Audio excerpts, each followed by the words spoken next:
Welcome to a special edition of Noon Dish, typically a Wednesday affair. This is not Wednesday, it is Monday. Shout out to the folks that have joined us on relatively short notice. That's Don Callahan. I'm Tommy Ashley. Johnny T-shirts, always the sponsor. Don, it's been a little busy since we last talked. I think if my memory serves and my research serves, we talked on June the 25th, which was 2 weeks ago. Okay. You've been quite busy since then. Just overall, how hectic it's been this summer versus what we're about to talk about. Don't get into what we're about to talk about. But Yeah. I won't get into. It's actually been better the past couple of weeks because prior to that, we had a bunch of commitments prior to that, and we also had camps and we had official visits and all of that I have to constantly keep track of. But since then, it's just mostly just keeping tabs on the announcements, who's going to announce, when they're going to announce, are they going to have a scheduled announcement, are they going to announce it out of nowhere? And, slowly my list of recruits that I am monitoring has really kind of dwindled down, which has been nice. It makes it a little bit easier, and I'm able to kind of follow these things a little bit closer and really kind of, I mean, as strange as it sounds, getting into the 2027 class is the next thing. I mean, we're going to be basically flipping the page once the season starts. And so I'm able to kind of dive into that a little bit more. yeah, of course, we're going to knock out the 2026 commitment. Since we last did a show, if my memory serves also, and it's been a little sketchy lately, Aiden Woods was the last guy we talked about on the most recent Noon Dish. So if you didn't hear that Noon Dish, we talked about Woods on up to the guys that had committed at the start of June. Let's get into it, Don. And again, we got a lot of names to discuss, and Don's going to rattle off some information. I'm going to try to keep the names scrolling at the bottom in case you're wondering who he's talking about. But one guy that I believe it was unexpected that it happened on that day, but Jamarion Gordon committed right after we finished our Noon Dish. Just tell us a little bit about Mr. Gordon. Yeah, so he's part of that Jackson High School in Alabama group, not to be confused with Jackson Academy in Mississippi, which we will kind of talk about a little bit. And UNC recruited that school also pretty heavily, but they're an interesting group of kids. They won state championships in football and basketball this season. And because of their basketball season, and I'm not just talking about Jamarion, I'm talking about all of them. Landon Duck, who has since lived in North Carolina, and then Red Chapman, who we'll get into, and Keegan Chapman, who we'll get into also. Those guys, because of their basketball season, was so hectic, and they made a deep run, won the state championship. They didn't get to make a whole lot of visits in the spring, and North Carolina was one of the first that each of them made. They visited Chapel Hill for that March 8th Junior Day, which was held in conjunction with the UNC Duke basketball game. And then Gordon, I think like a couple days later, came out with a top 5 or top 4, maybe it was. North Carolina was on it. He took an official visit to UNC during, I think it was that opening weekend of June, and then also took official visits with Florida State, and Ole Miss. I'm sorry, Florida and Ole Miss. He had an official visit scheduled with Florida State for the season. That obviously has been canceled, but Florida State was also one of his 4 finalists.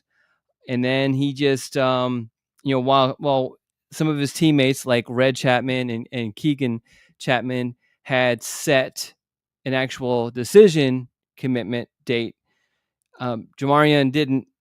He's not a guy who does a lot of media stuff, and so it just kind of fits for how he kind of conducted himself by just kind of committing out of nowhere. I think it was just after the dead period started, right, as you mentioned, right after we had filmed the most recent Noon Dish. Yeah, absolutely. 5'10", 185 DB. You mentioned Jackson High School. We'll get to 2 more. How often is it? It was interesting. I was watching the Major League Baseball draft last night, and I believe it was Corona High School had 2 guys drafted in the top 10 in the Major League draft. Here in this class, and we'll talk about the Chapmans here in a second, but How often is it done that North Carolina goes and mines 3 guys from one high school out in one class? I mean, I can't remember that happening. Yeah, I mean, I think you do see these clusters every now and then, but you're usually not. There's usually not one school that just lands a bunch from that cluster. And to be honest, like I mentioned, Duckworth was probably the top guy among that group, and he's headed elsewhere. And I think there was also a running back that North Carolina didn't mess with, who was like a national guy. I mean, the school is just absolutely loaded in that class. So there was just a ton of talent. But yeah, I mean, this is not super common, but you do see, I hate to call them package deals, but just deals that end up working out where teammates end up going to the same school. It makes it easier for the college to recruit those guys, because it's only, obviously when you're going to make an evaluation visit or a contact visit to Jackson High School, even though it's a little bit further away outside the traditional footprint, you're knocking out 3, 4, 5 guys all in one trip. One-stop shopping. Let's go ahead and talk about the Chapmans since we're on this Jackson High School kick. I've got them scrolling at the bottom. You mentioned Red. Red is Keon, right? Yeah, Keon. Yep. Okay. Tell us a little bit about both Chapmans. So I believe they're twins, but they're vastly different sizes. And as far as recruits, ranking wise, huge discrepancy in their rankings. So Red Chapman, I just think they always call him Red, and then I just think it's easier to differentiate between Keegan and Keon, or Keon.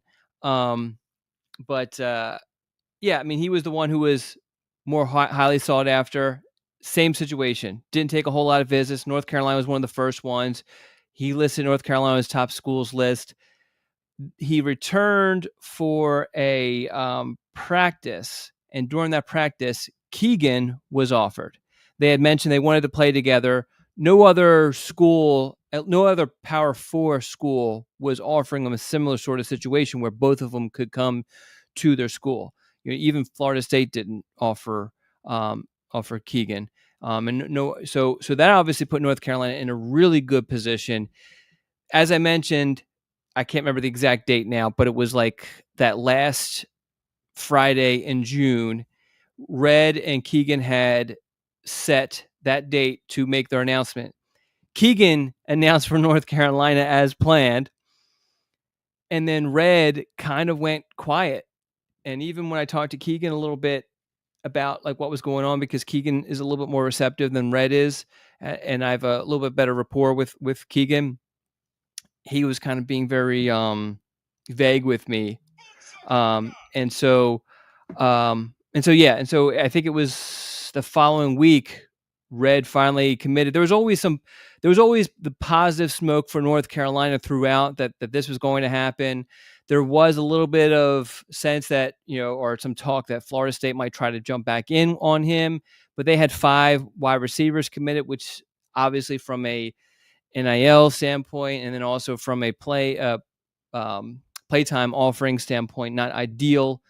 Either way, he ended up committing to North Carolina just a few days after it was expected. So you mentioned the discrepancy in the rankings. I don't see Keegan having a ranking there. I see Red having a 4-star. They play on different sides of the ball. Like I said earlier, I mean, Jackson High School is loaded. Yeah. I mean, no wonder they win state championships down in Alabama. I mean that. But let me ask you the question. Sure. Why North Carolina and not Alabama? I take it these guys were not on Alabama's radar, or Alabama or Auburn for that matter. What's the story there?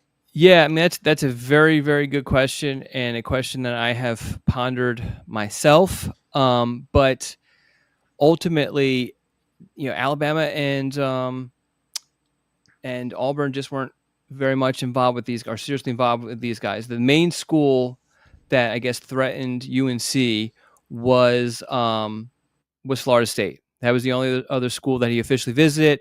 Red had taken he had visited North. Well, he He took official visits to Florida State, UNC, then returned to Florida State for a 7-on-7, which kind of prompted some buzz that Florida State was maybe making up some ground to North Carolina.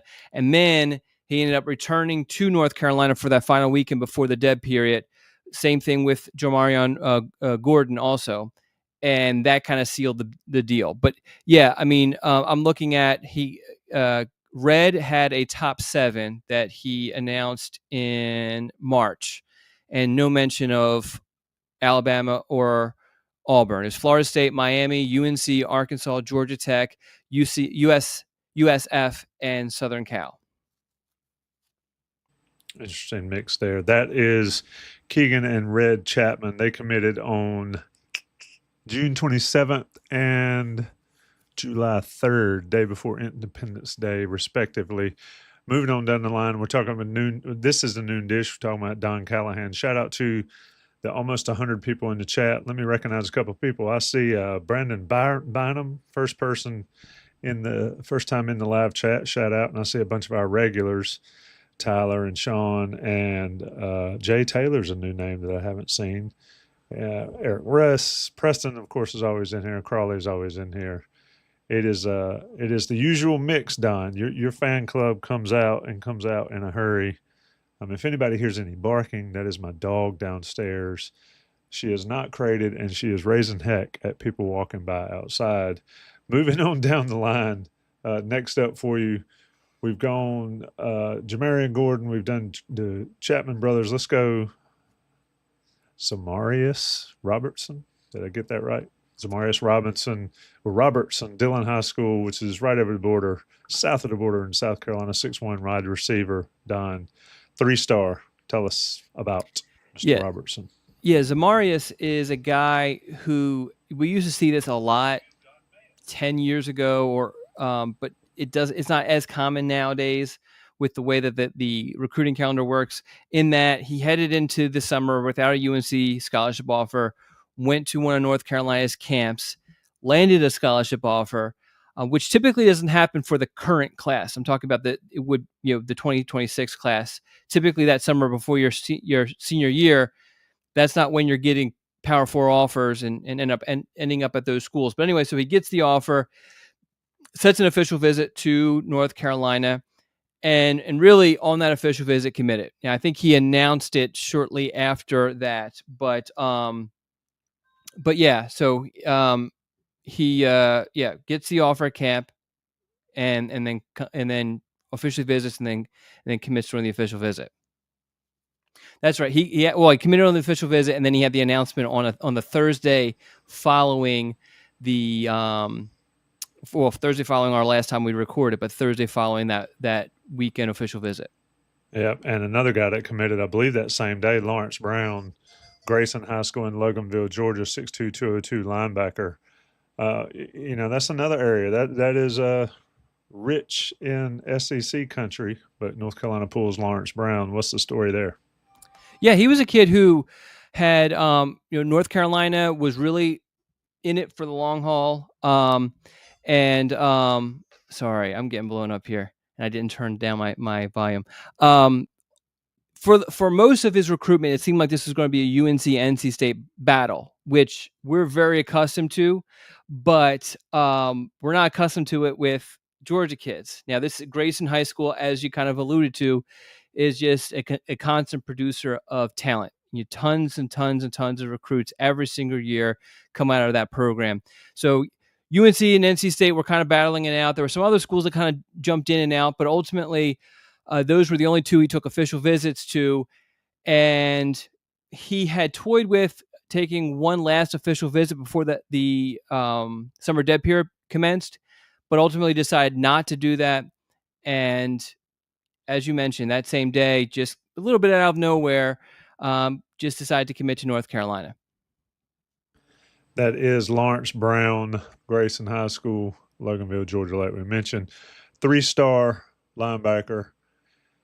We talked about Keegan Chapman. Let's talk about Xavier Jackson. A lot of these names, I don't know how you keep up with it, and that's why I'm trying to set the ball on the tee for you, and this lets you swing away. But Xavier Jackson, Bergen Catholic, and was that Oradell, New Jersey?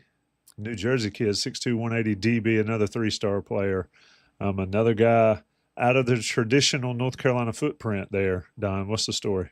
Yeah, Bergen Catholic is another one of those schools that just produces tons of talent. And New Jersey, there's like a handful of private schools that just have an absolute monopoly on top talent. If you're a good football player, you're going to one of those, half dozen schools, and Bergen Catholic is one of those. UNC kind of set the groundwork with this way back in January when Bill Belichick visited that school.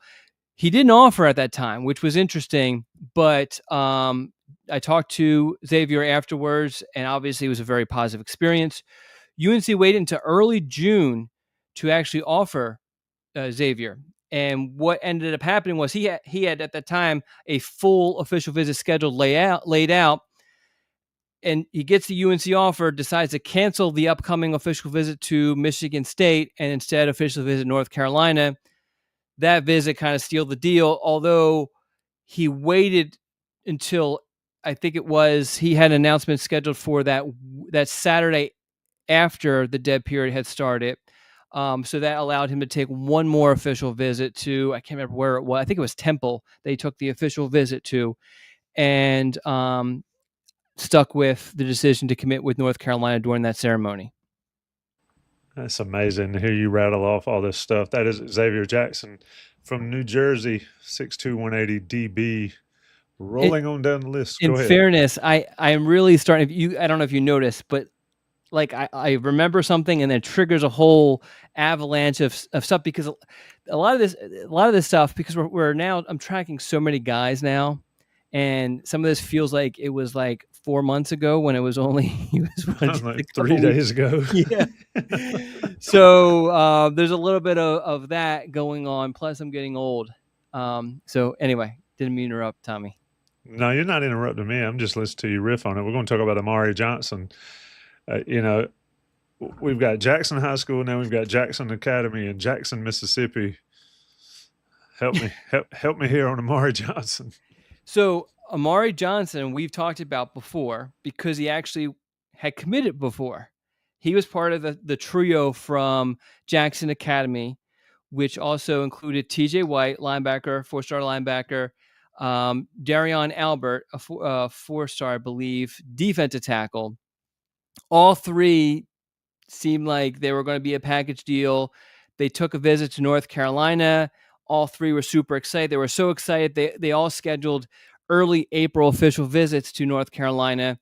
Jamarion, his occurred during that first weekend. And I remember texting with him, and he was telling me, hey, I'm heading to the airport. And then he's like, I'll call you when I get to the airport. Calls me when he gets to the airport. And he said, hey, sorry I'm a little late. I actually just called and committed. And I said, okay, how do you want to do this? And so anyway, so he committed while he was at RDU airport before actually departing. And I don't know how deep into it, I guess in June, I think it was actually after that first weekend, he announced that he was decommitting from North Carolina. And he had expressed intentions of officially visiting other schools. I had talked to sources to try to figure out, what's kind of going on here. I talked to him a little bit. I didn't really get a good feel talking to him, but talking to sources, the feeling was that he, just for family reasons, wanted to be a little bit closer, which made a whole lot of sense if you consider the schools that he was looking to take official visits to were Tulane and Mississippi State. Ultimately, he took no additional official visits, and then committed, and then went back, and the trio from Jackson Academy, if you're following me so far, they had an announcement set where they all committed together. Albert and White end up committing to Tennessee, and Johnson committed back to North Carolina after not visiting anywhere else. But he does shed some light on just his mindset. If you look at the Q&A that we ran following his second commitment, he just wanted to be sure. He felt like he rushed into it.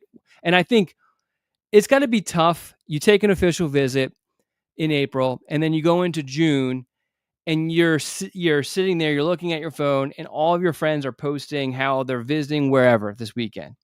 And they're going here, and then they're posting photos from the weekend, and they're posting the photo shoot stuff afterwards. And eventually that, how fun an official visit is. I'm sure you're kind of like, hey, I feel like I'm a little left out here.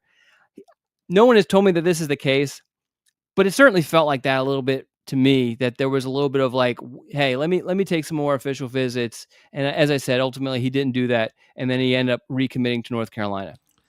And they accepted his recommitment. Yes. There was a little bit of question on that, right? Yeah. The sources I spoke to, because I knew it was heading down that path, because, Amari kind of told me, and that's probably what he was going to do. And it made sense because he didn't visit anywhere else. And the feedback I got was, it started out like, no, we probably won't, to we probably will eventually, and there was a lot of stuff in between that was a little bit more iffy. So ultimately, they took him back. He's a good player. He's exactly what Belichick likes as far as, being versatile. He could play offense. He could play defense. He could play several different positions. In the secondary, he can even, through some, obviously adding some bulk, that sort of thing, be an inside the box sort of guy some way or another. So, clearly is a guy that fits what Belichick likes in a prospect. That is Amari Johnson out of Jackson Academy in Jackson, Mississippi, 3-star DB. We're talking with Don Callahan, Noon Dish. Let me talk about Johnny T-Shirt briefly, a little bit ahead of the 30-minute mark, but there's a lot of folks in here, and I want to make sure you guys go to Johnny T-Shirt online or Johnny T-Shirt on East Franklin Street and check them out. Plenty of swag you can get for your North Carolina needs. Football season is, less than 50 days until TCU. We keep saying on to TCU. Well, it's getting closer. It'll be Labor Day Monday night. It's going to be absolutely crazy. Don, let me ask you, on that regard, we got to get you loaded up with Johnny T-shirt gear, but let me ask about a recruiting weekend. Is that going to be a big recruiting weekend or recruiting time for North Carolina? Is that the TCU game? The TCU game, would a game like that be a prime recruiting opportunity? Yeah, you would think so. Yeah, you absolutely would think so, because it's a standalone game. It's a holiday weekend, so travel won't be as difficult had it been on any other weekend. Most families are off and have off days that follow, and that's what it was moved to, that Monday, correct? So now you're also not having to worry about any sort of interference with high school games that would be played that weekend. So yeah, I would imagine that it would be a well-attended game from a recruit standpoint, for sure. Yeah, but I think it will be pretty much insanity in Kenan Stadium and around Chapel Hill that weekend, especially since it's that Monday afternoon or Monday night. Like you mentioned, a standalone game on a holiday weekend. Anyway, my point there is go to Johnny T-shirt and get loaded up for that game. You need it. Get the code on Inside Carolina Tar Pit Premium message board for 10% off your orders at Johnny T-shirt on Franklin or Johnny T-shirt online. Don, moving on down the list. Let's go. Can I just jump in real quick about T-shirts? Yeah. Someone is accusing me of wearing a Virginia Tech shirt on the Noon Dish. Now, is that like in our chat now or in the past? No. This was following our most recent one, and I'm like arguing with this right there. Well, I mean, is this? Well, what it is, I'm assuming, is flyer shirts that the guy is not paying attention and thinks that it's Virginia Tech. I do not own a Virginia Tech shirt. So now my wife, I use this term loosely because I'm very, very specific about the term fan. My wife is a quote unquote fan of Virginia Tech. She doesn't watch any games. She owns a couple shirts, and I do not wear her shirts. So sometimes she might wear my shirts, but I do not wear her shirts. So I will say I've only worn, to my recollection, I've only worn one team shirt to this podcast, and that was when I wore a South Florida shirt back ahead of the West Raleigh School was opening the season with South Florida, and I happened to have one because we toured South Florida. Okay. But I do have shirts from every school I've been to, like covering games or Oh, really? visiting as a family. Yeah, I usually buy a T-shirt for whatever school. I got Virginia, West Virginia, Oh, Minnesota, that's cool. Florida State. Yeah, I it's just used some. to I I used to don't be a wear them, big but collector of I say collector, but I used to buy a lot of jerseys. And I'm talking about like I'd wait for them to go on the clearance rack. There used to be a store at South Point Mall where they would, as soon as somebody was traded or whatever, I would snag up their jersey. So I have like a T.O. jersey when he was with the Eagles. I have a Michael Vick jersey when he was with the Falcons. So I have a bunch of Brady Quinn jersey. It's mostly just NFL, but it's a bunch of guys who clearly no longer wanted sort of thing. So I got them on the cheap, but I used to love doing that. But no, and maybe I have never worn any of those on here. It's just mostly just what I'm wearing that day, which is usually like flyer shirt or whatever. yeah, you never dress up for this show. I can tell that. And once in a while, you'll put a jacket on if it's a big commitment show. But anyway, back to the noon dish. That's Don Callahan. I'm Tommy Ashley. Of course, this is Inside Carolina. Shout out to the 120 plus people in here on a Monday Push the afternoon. questions. That was the other thing. Someone got on to us about not talking about Travis Burgess. I went back and calculated it. We talked about Travis Burgess in the last podcast for 15 minutes. No one else we talked about more than 6.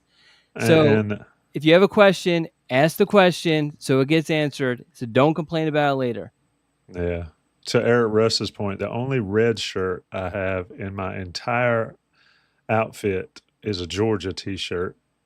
And I wear that Georgia T-shirt when I go to the NC State swim meets for our family friend that swims for NC State. But anyway, let's get back to where we are. Right. Where are we? We talked about Amari Johnson. We've talked about everybody above him. Let's talk about Darien Lewis. Mm-hmm. He is, let me click that banner. Darien Lewis there. Palo Duro High School, Amarillo, Texas. Sounds like a Robert Earl King song. Bet you don't even know who that is. Tell us about Darien Lewis. So he's a guy who actually moved up his commitment. He was supposed to commit on a weekend and ended up doing it on a Thursday. Took official visits. North Carolina, UNLV. There was another school in there that he took official visit to. But I mean, this really, in talking to him after his official visit to North Carolina, it seemed pretty clear that was the path that he was on. He officially visited UNC just before the summer dead period, and then committed. I guess it was later that week. But I mean, this is actually a kid that really intrigues me. I mean, out of all the commits, not to say any of them are bad or at all. God forbid I say anything like that. But this is a guy that I really like, though. He plays a bunch of different positions at his high school for a very good high school. Played some quarterback, played some running back. He's being recruited obviously as a safety, hard hitter. If you watch his film, I think a lot of the stories I ran on him, I used hard hitting safety. Or no, I did that for Juju. No, but he's still a hard hitter, versatile. He's also an unbelievable wrestler, a state championship wrestler, which for a defensive back is absolutely incredible to me. So I think that this guy, a lot of I love kids who excel at a lot of different things. Reminds me of the whole the idea of I'm trying to think of his freaking name now. Never mind. But anyway, I love the kids who excel at a lot of different things, a lot of different areas, a lot of different sports, and especially at a super high level like Darien has. So he's a guy that I'm really, really intrigued by. 6 foot 180 DB, 3-star guy out of Texas. Can't believe you didn't recognize the song lyric there. But anyway, I'm the same way when I get on here with Jason Staples. He says a lot of Easter egg stuff, and it's just way over my head. So anyway, we talked about Kean Chapman, 4-star wide receiver, Red Chapman, 6'2", 195. Let's talk about Carnell Warren, and I think he's the cover guy for this podcast. I think I used his picture for the thumb, but Carnell Warren out of Bluffton High School, Bluffton, South Carolina, 6'3", 190, a 4-star wide receiver. A lot of people were fretting over all the 3-stars, Don. The 4-stars have started to creep in here on the list. Let's talk about Warren. Yeah, he's one of 2 4-star wide receivers that UNC picked up actually that same week. He's a kid who committed to Virginia Tech. I think it was in January. During his Virginia Tech commitment, UNC offered. He officially visited Virginia Tech in April for the weekend of their spring game. And then I think it was, I don't know exactly, I feel like it was in June, he withdrew that commitment and immediately scheduled an official visit to North Carolina for the upcoming, for that upcoming weekend. Took that official visit, ended up being the only school that he officially visited was UNC.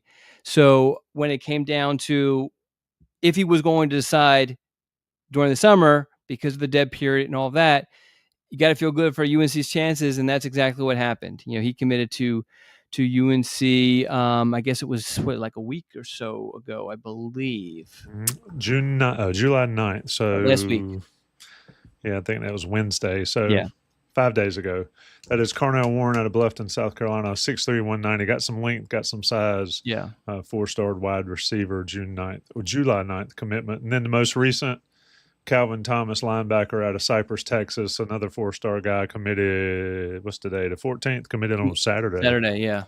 Tell us about Mr. Thomas. Anybody named Thomas, I'm kind of liking. So tell us the deets. Just as long as you're not named Tommy. Calvin Tommy. Yeah, so he's interesting too because it felt like he wasn't going to end up anywhere close to this side of the country for a while there. And, he took official visits to, North Carolina, obviously, Texas, Nebraska, Michigan, and SMU. Those were his 5 finalists. Then I guess it was about a week ago, Texas picked up a commitment from another in-state linebacker. A lot of people assumed that Thomas was heading that direction to Texas. And then with Texas filling up, the assumption was that Nebraska would benefit from that. Well, that ended up not being the case. North Carolina was able to swoop in, and you started to kind of hear the buzz about UNC being the selection about a week ago. And as you mentioned, during a ceremony on Saturday night, he committed to North Carolina. So when we talk about these 4-star recruits, and they're coming later in the cycle, why do you think that is? And I'm not shortchanging others. There were a couple other 4-stars earlier in the cycle.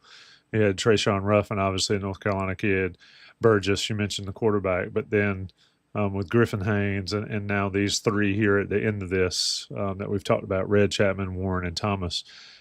Do you think, I guess putting you on the spot, why now? Why are the 4-stars coming now later in the cycle? Is that just the nature of the beast with 4-stars and higher ranked guys committing later? Yeah, I think the higher ranked guys have a little bit more leverage to where they're able to take their time and not be rushed into things. If you are a 3-star and you really like an opportunity, you don't have the luxury in most instances. I mean, we're really trying to paint with a broad brush. And as you know, Tommy, every situation is different. But generally speaking, if you're a 3-star, you really like an opportunity you have to jump on it. And with 4-stars, you could, and I think we saw some situations where opportunities fell by the wayside, but you still have a good amount of legit options if you're a 4-star, if you wait a little bit longer. And plus, I think so many of the commitments are happened obviously in July, just because that's kind of commitment season basically. Whereas June is official visit season, July has become commitment season. So the class as a whole, Don, obviously I don't think it's finished. They never seem to be finished. But your take, I know you were I don't want to say critical, but you were I'm looking for a fair word.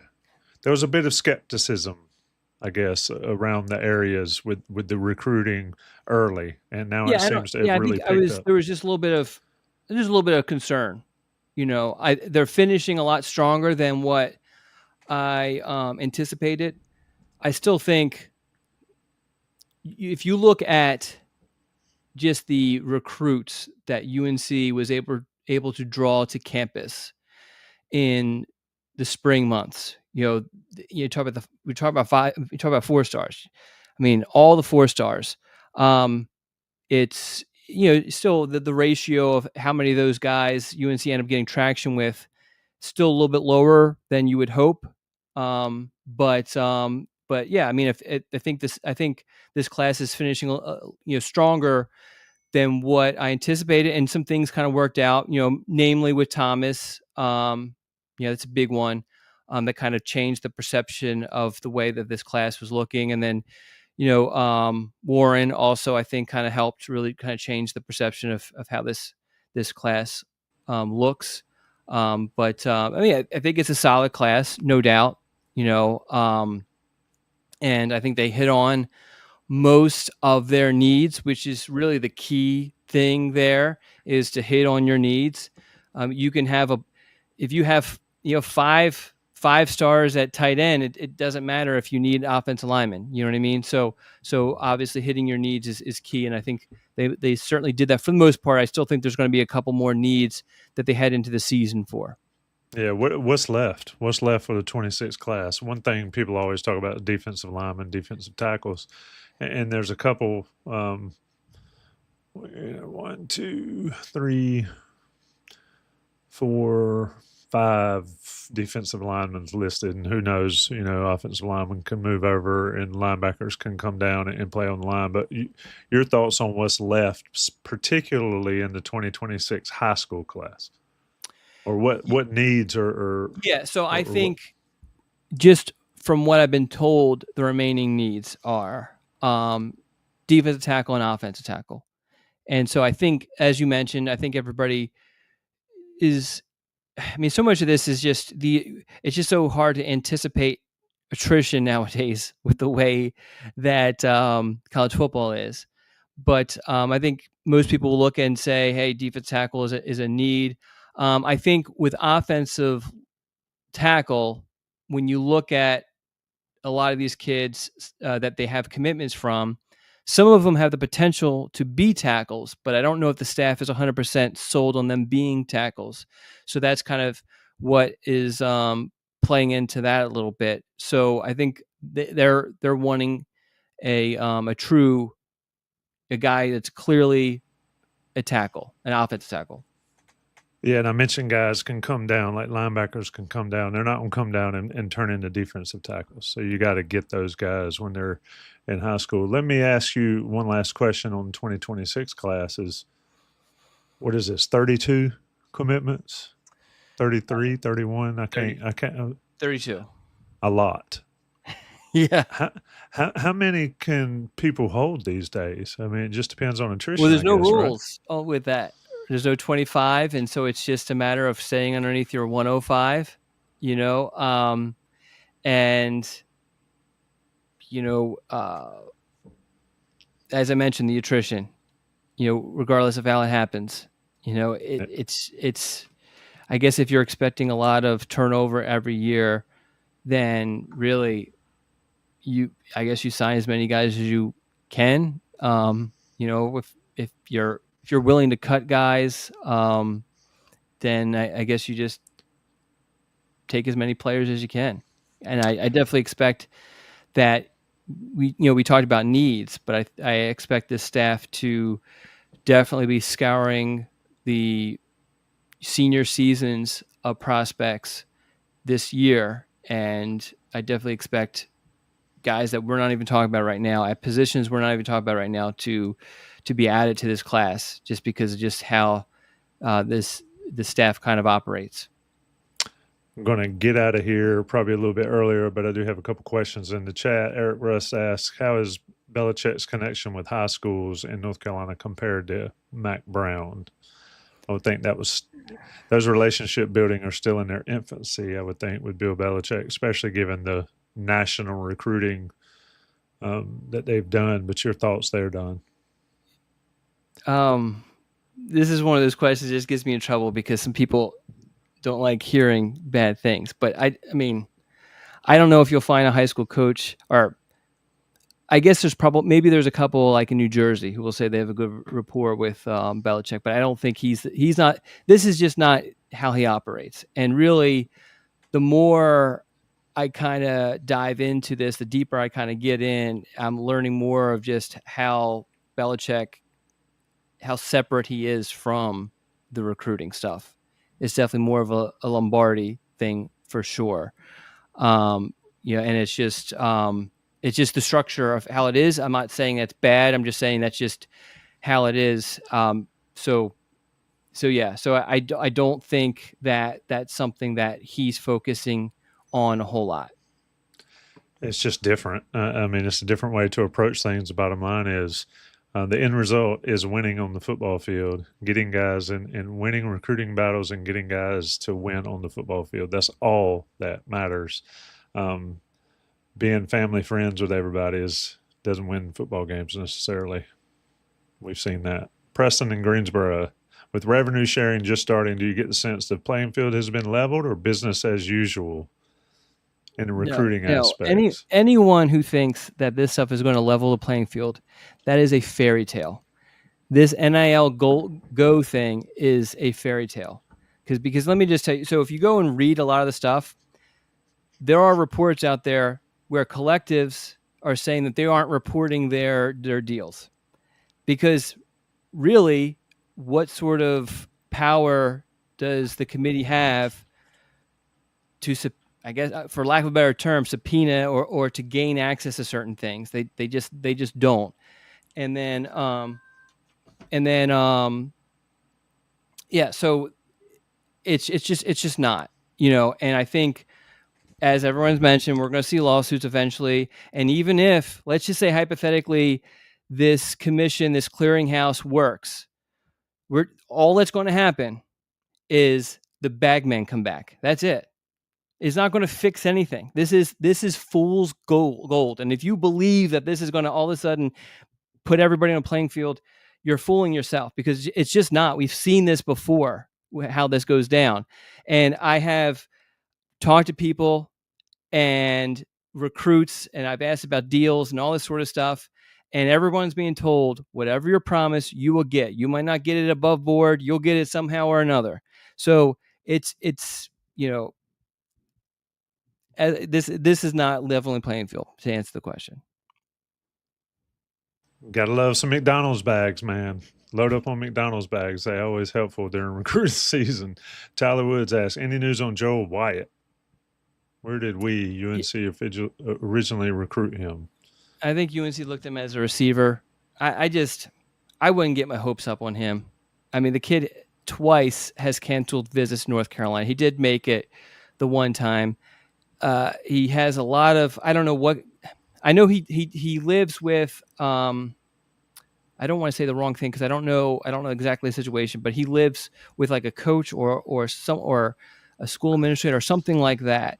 And so I think that makes travel very difficult for him, which is why a lot of people thought he would stay closer. Plus, I believe the people that he lives with have strong ties to Tennessee. So he never took an official visit to North Carolina.